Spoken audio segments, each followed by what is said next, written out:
Here's a quick video about how to automate your pay runs. Firstly, once your pay slips have been created, depending on how the information's come in, either via the timesheet module or you've imported your data manually, you can come in and actually confirm those pay slips. Firstly, you can actually go into a pay slip if you need to make some changes, or you can simply select the pay slips that you want to include in this existing pay run. As you'll see here, there's two examples here. Then down the bottom, you can click on confirm. Then you can go into the next step, which is to actually pay the pay slips, and select paycheck batch, and then select the pay slips that are involved in this batch, which is the two here, which is payable on the 30th of July, as in this example. Go down the bottom again, press pay selected.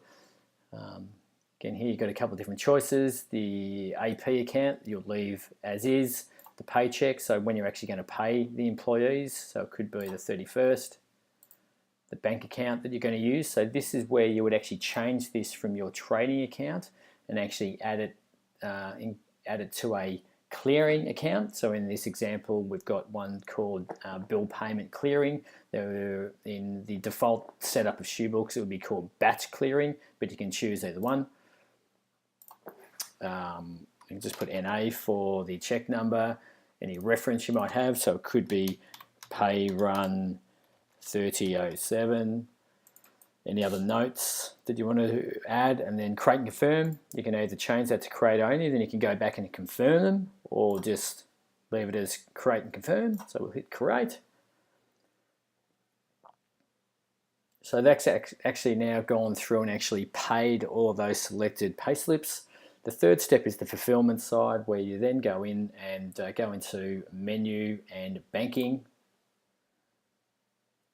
Go over to, you want to create a new batch, and again select the date, so it could be tomorrow's date. A division, we'll leave that as default. This will be a batch withdrawal. The bank account that you will actually be paying out of, so that would be your trading account, but the clearing account. So you want to select that clearing account we used before, and again any reference for this batch that you're going to be using, hit add batch. And then the next step is to add whatever you included in the batch. You'll see in this example there's a few suppliers, but we won't worry about that. We'll include the two employees that we want to include in this batch. Click save, and then once you're done, you can confirm it. You can also then download the ABA file. You can include balance lines depending on which bank you're with, and then upload the ABA file to your bank to make one payment. You can then, once you've actually fulfilled the payment to the bank, you can then select email all, change the email address. This by default will have every employee selected for their payslips to be emailed to them.